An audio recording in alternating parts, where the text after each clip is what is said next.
50 years ago, a football match was broadcast live on television in Scotland for the first time. Since then, armchair fans have watched half a century of glorious failures, technical hitches, dubious grammar, woofs and stramashes, as well as tastelessness on a global scale. This is the story of that time. Look forward to seeing that. Well, it's one for the money, two for the show, three to get ready. Now go, cat, go, but don't you... April 1955, and for the first time in its 82-year history, the Scottish Cup final is broadcast live on television throughout Scotland. The match itself, a 1-1 draw, may not have been the most thrilling, but it was momentous in giving birth to one of Scotland's most enduring addictions, football on the telly. I think at that stage, television itself was a novelty in total, not just watching a particular game live. And of course, it had a dramatic finish, a goal direct from a corner kick to a John Bonner letting it go through his hands. So I think that was the most talked about aspect of it. It was obvious that the major problem right away would be people would want to see it, they would enjoy it, and in the long run, maybe even in the medium run, this would have implications for crowd sizes. The SFA were so worried about the fact that they wouldn't be able to sell enough tickets for the final that they put an 80% rule on top of the gate. So basically 80% of all tickets had to be sold by the 9th of April before the BBC were allowed to do live broadcasts for that match. And it wasn't just the SFA who were concerned. The campaign to keep football off the small screen was led by the Celtic chairman, Bob Kelly. He thought, and I think he thought correctly, that in the long run, given the Scottish climate and one or two other things, this would be bound to have an adverse effect on attendances. In those days, people still worked a 5.5-day week, and it was a case of home, quick bite to eat, change into the outdoor clothes, and off to football. And Scotland was a busy place, and the football at that time was a very large part of the recreational life, if you like, in Scotland. It was still a big watchable sport compared to a televised sport as it is now. What we have to remember, you know, we're used now to small crowds coming to league games, etc. Back then, for Old Firm games, you'll get 90,000 turning up to Ibrox Park to watch the Old Firm games. Scottish Cup finals, you'd have 130-odd thousand coming in the 1950s to watch these games. So they weren't really sure. There was a real fear, I think, primarily, that if they let television in, then to one extent it would actually destroy the game in terms of the attendances of people going to watch the games. When I was beginning to get established in television, everybody who came with a camera to a ground was treated like a pariah. I remember being addressed by people as if I was the Antichrist. And I don't mean by the supporters in the terracing, who never gave up that view in any case, but I mean by legislators in football.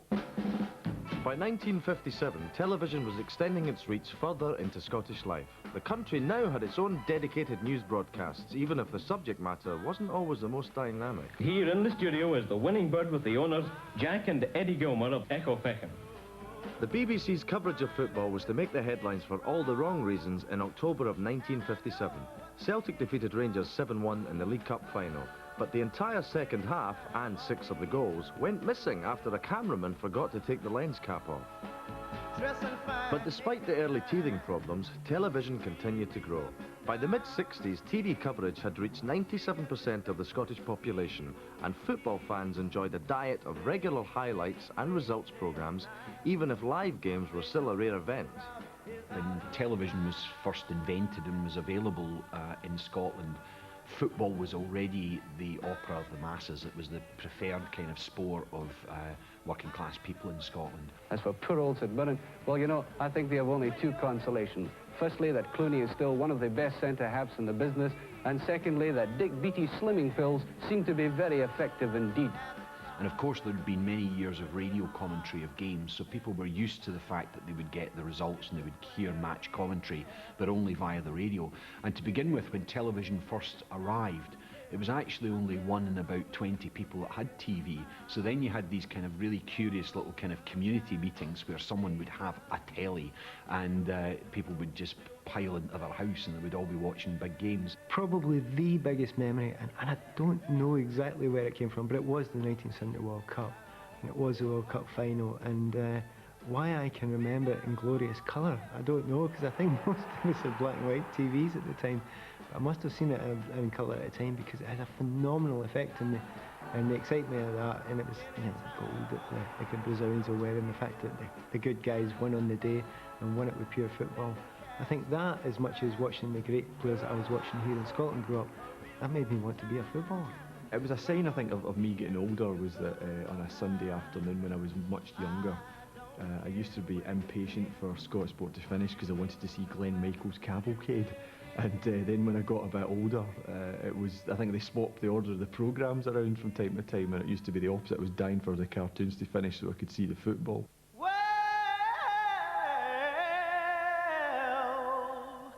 It's more important than religion, it's more important than politics. It's were you Archie or were you Arthur? Now I've got to confess, Arthur carried it for me. The jackets more than anything else. Arthur used to vibrate without moving on television as his jacket. I mean, I don't know, I think TV was in 425 lines. Arthur was in 625. Two legends of Scottish football. I'd have to say Archie. I mean, we worked together for a long, long time. Woof. No, it has to be Archie. It glows in resplendent technicolor. There has always been, you know, the wind of hyperbole, not only blowing through Archie, but particularly through his hair, you know. And I think Archie's hair, I think it's one of the great architectural achievements of late 20th century Scotland. But it's certainly not the end of the season as such, because football continues.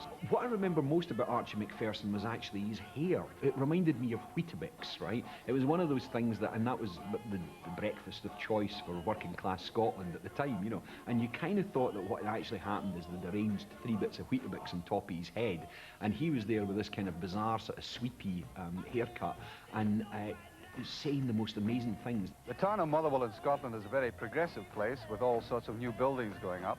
But I suppose the citizens of the borough would agree that this behind me is the most remarkable piece of architecture that's been put up in the past year. Well, I know this phrase woof has been embedded in people's minds. I think it comes from an intonation of voice rather than a deliberate pronunciation of that word. I've never been a canine lover anyway, so maybe it's a subliminal admission on my part that I really secretly am. Now, normally on Boxing Day, the Panto gets a very good run, but what happened this afternoon was far removed from that tradition. What they weren't, which was, I think, their greatest gift of all, is they weren't that most tedious of things, the former professional footballer. This is these guys now that are wheeled out to give match analysis, and they talk often in the most kind of dreary cliches that you've ever heard in your life. It's a good blend of youth and experience. You're almost falling asleep listening to this guff.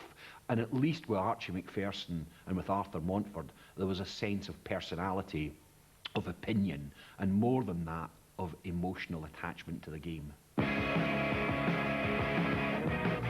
But 23 years after its inception, televised football was about to have more impact on Scottish society than ever before. In living rooms across the country, a nation watched their much-hyped ambitions for the 1978 World Cup campaign crumble live via satellite from the other side of the world. And this was to have consequences way beyond football. Before the actual finals, I've got great memories. There was a real sense of the whole nation on tenterhooks for the game at Anfield. When Kenny Dalglish scored the goal to clinch it, and Arthur Montford almost must have hit the ceiling inside the commentary box. Penalty to Scotland. 11.5 minutes to go, and I can hardly look. It's there, Dalglish. McCarry, space on the right. Masson, look at that pass. This is Buchan. What a ball. Buchan out in front. Dalglish scores! What a goal! That's it! That is it! Argentina, here we come! And my out cue on the second goal, Argentina, here we come, is again another well-remembered line. I certainly won't forget it. Scotland's trip to Argentina will probably remain etched in the kind of mind of people of my generation forever. The one factoid that I remember, again I wonder whether I dreamt it, or whether it's actually the case, was the president of the Brazilian Football Association saying, and you can correct me if I'm wrong, it'll be Scotland and Brazil in the final. You know, and I read this in the Daily Record. Well, there we are. It was the first time we watched the World Cup with a colour television, so I remember that, getting a colour television for 1978. I remember people in the street running out when we scored against Peru. They very quickly ran back in again when Peru managed to sort of put 3 past Alan Ruff.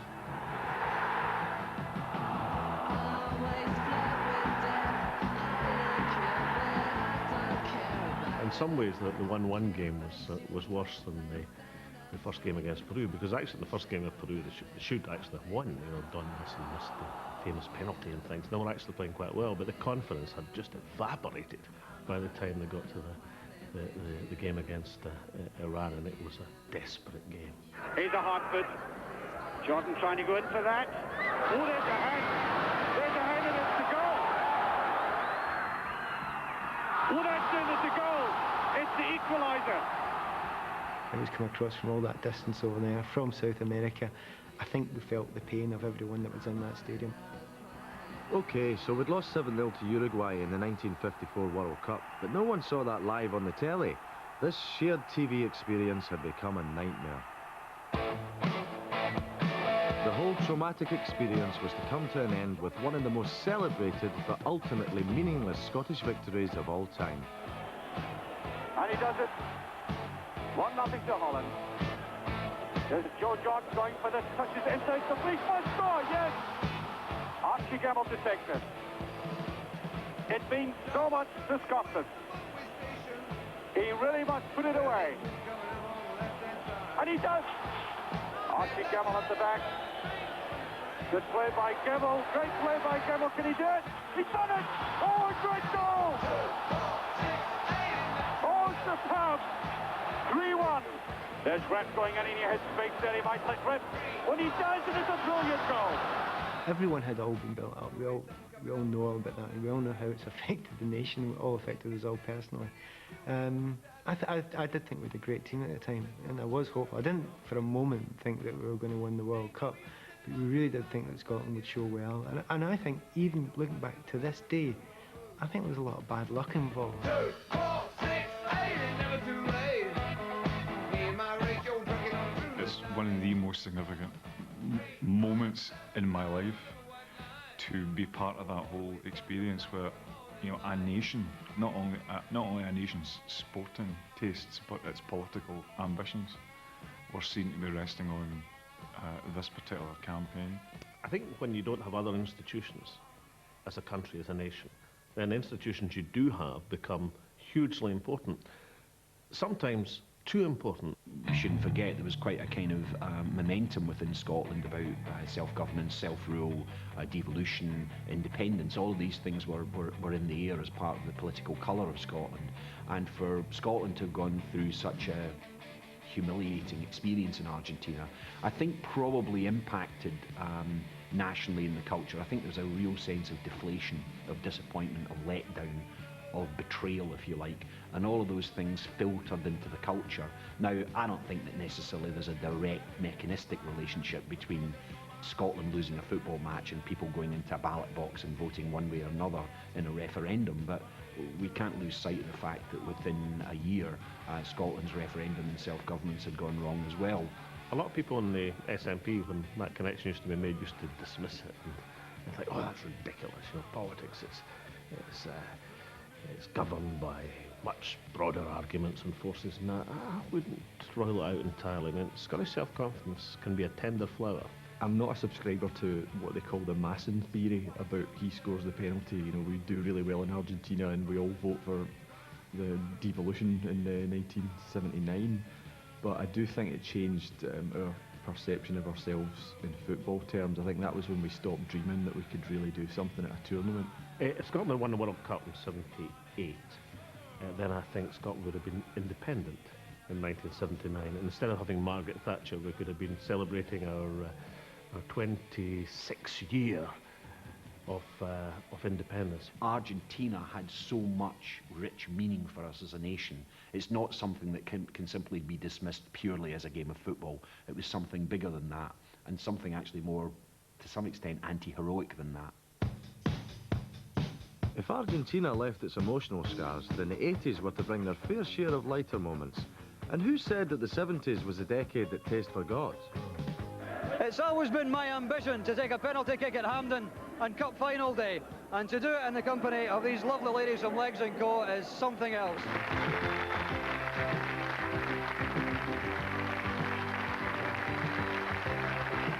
Welcome to Supersport, our special quiz to help build up even more tension before Aberdeen and Celtic compete for this trophy, the Scottish Cup.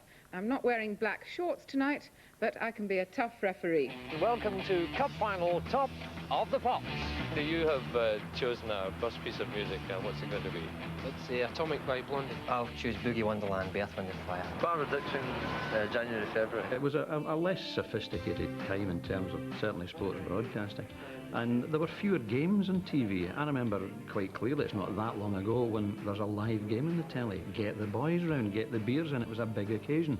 And we might have done maybe a Scotland game, maybe a European game, and then the cup final, which is always the big climax. So we might only do 2 or 3 live games a season, so we weren't as good at it. Although I'm afraid the appalling weather across the country today not only put paid to most of today's sport in Scotland, but also put paid to tonight's sports scene as well, so our apologies for that. This was the scene which greeted our outside broadcast crew when it arrived at Tannadice this morning for the Dundee United Rangers match. As you can see, there were still those who could smile at the situation, but really it was virtually a total whiteout. For a generation of people, it's kind of very difficult to think back even 20 years when a live football match on television was actually quite a big event. I think that the sort of globalised nature of it all has taken some of the charm out of football. Television at the moment, I think, is a bit of a two-edged sword. The coverage has never been better. The facilities available to the commentators are magnificent.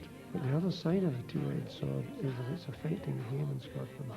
I mean, you see those old photographs of the terraces in Scottish football games and people in caps going all the way up to the sky on every side. And even a die-hard football disliker like me is moved by that. The sense of community, the sense of how important this game was in the national life. I find myself watching a decreasing amount of football on television. I think I've never really got into the whole Champions League thing. To me, once they went from the knockout of the European Cup, it lost its romance. And I get the impression that the kind of people that are watching it are the kind of people that really wouldn't be going to football if it wasn't on the television. If you go back to the very early days of football in Scotland, I mean, effectively people supported club teams that were their community, their village almost. So if you look at some of the big teams in the early days of Scottish football, Dumbarton, Renton, Vale of Leven, they absolutely represented small working class communities in Scotland. People have felt that their DNA was in the team, not just their wish for them to win, but their sense of religious and social and economic well-being were represented by these teams. That can't be underestimated. I think the real problem is that kids growing up now who might have been Clyde supporters, as I was because I grew up in Rutherglen and my grandfather was a Clyde fan, they're maybe not even Rangers and Celtic fans, they're Manchester United fans or they're Chelsea fans, or even worse, they're Barcelona fans. The big problem about severing the core link between a club and its community is that what you do is that you render football into merely mass entertainment rather than a system of community identity or community identification. The really important thing, I think, is that clubs need to be able to draw on their own local support to sustain themselves as a viable business. And if more and more people are attracted away to what you might call the armchair entertainment of televised sport, and they're less interested, less inclined, or less convinced by the quality of their local team, actually sometimes people make very, very unfair comparisons. I mean, how can it possibly be that a team like Raith Rovers are going to put on the same kinds of level of entertainment as a team like Chelsea? It's very unfair to make that comparison. But you know something, there's only one team in Kirkcaldy, and that's Raith Rovers. And if you actually care about the community that you live in, you grow up in, and that you've chosen to spend your life in, then actually watching Raith Rovers or a team like that winning a game or winning a cup or going on a great run in the league is a fantastic thing, more rewarding than sitting and watching kind of mushy, kind of mass entertainment football.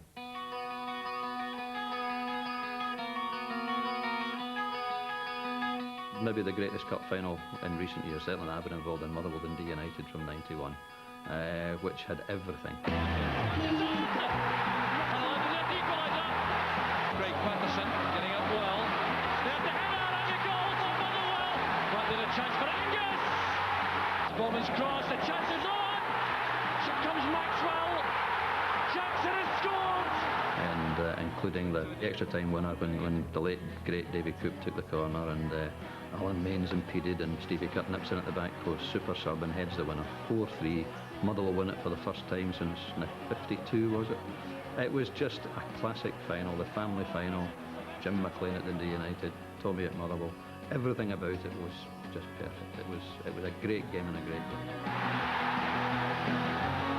It would have been John Hughes' goal against Leeds United. Oh! I remember that wonderful game, the Czechoslovakia Scotland game. I think it was Arthur Montfort who was doing the commentary for that. And I really do think he lost it that day. I think impartiality went out the window. There's a shot and it's a good one. And it's a goal! And that's disaster. Absolute disaster for Scotland.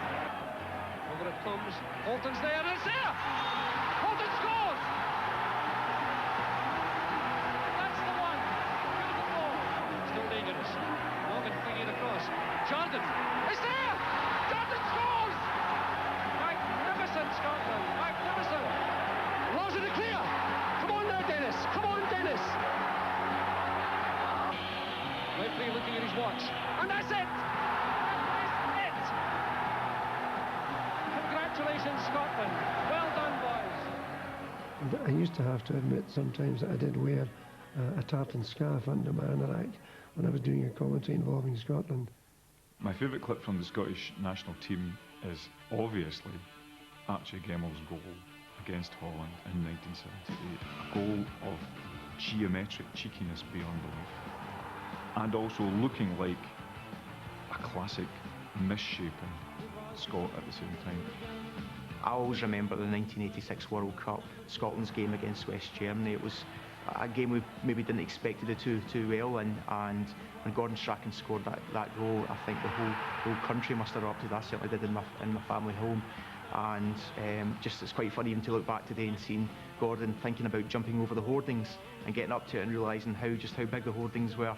That for me really was a memorable time to be watching football. If you walk 100 miles due east of here with a handy oxygen cylinder, a pair of goggles and flippers, you're sure to strike oil.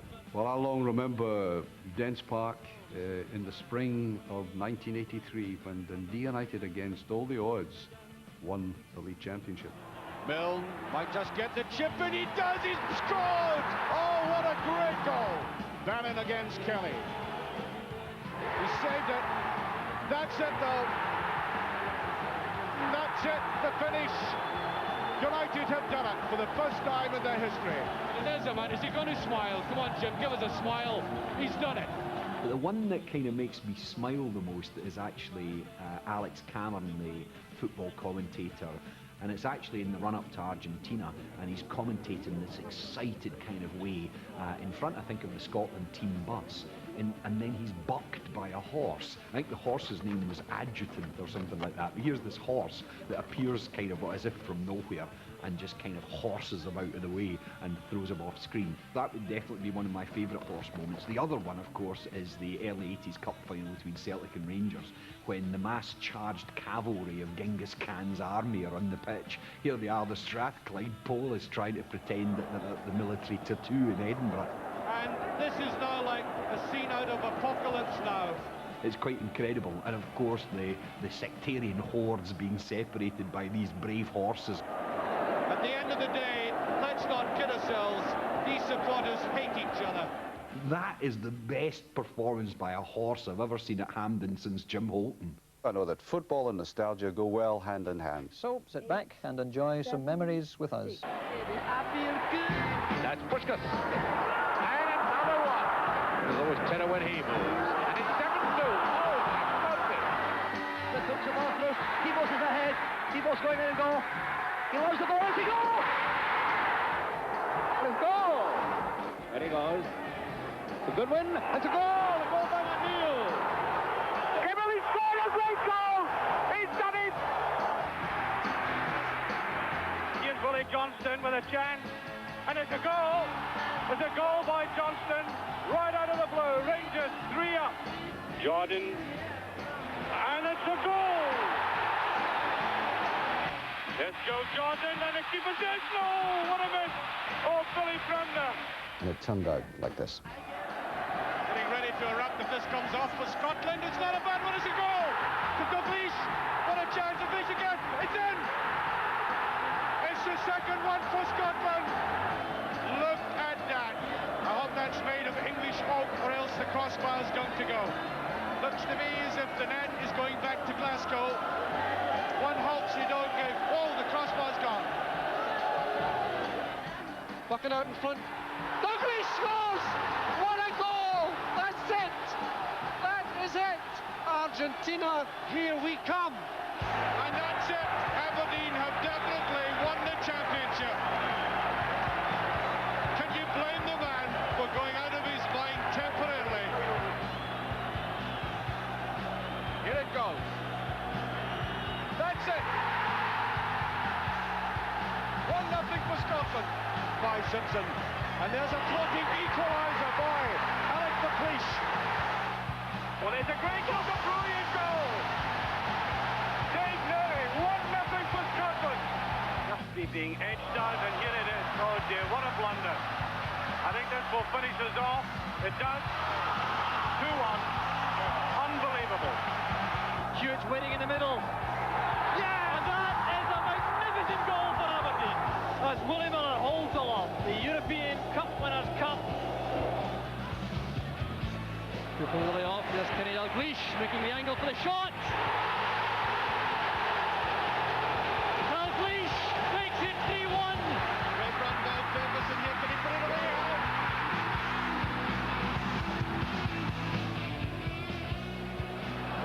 Could he kill it? There's a chip. He might do it. Oh, magnificent.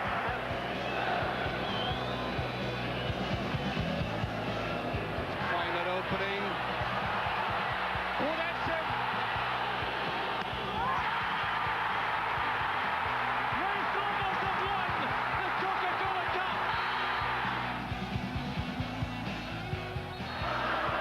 Miller's cross, a good one, and hits Laudrup. The season again belongs to Rangers, 9 in a row. Chance for Wright. 1-0 to Kilmarnock. Amoruso lets it run, it's a down! And Collins equalises for Scotland. It's 1-1.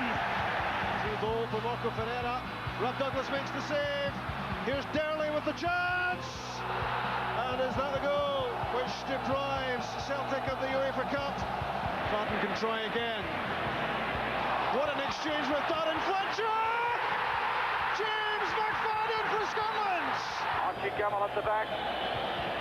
Good play by Gemmill. Great play by Gemmill. Can he do it? He's done it! Oh, a great goal! From all of us here, good night.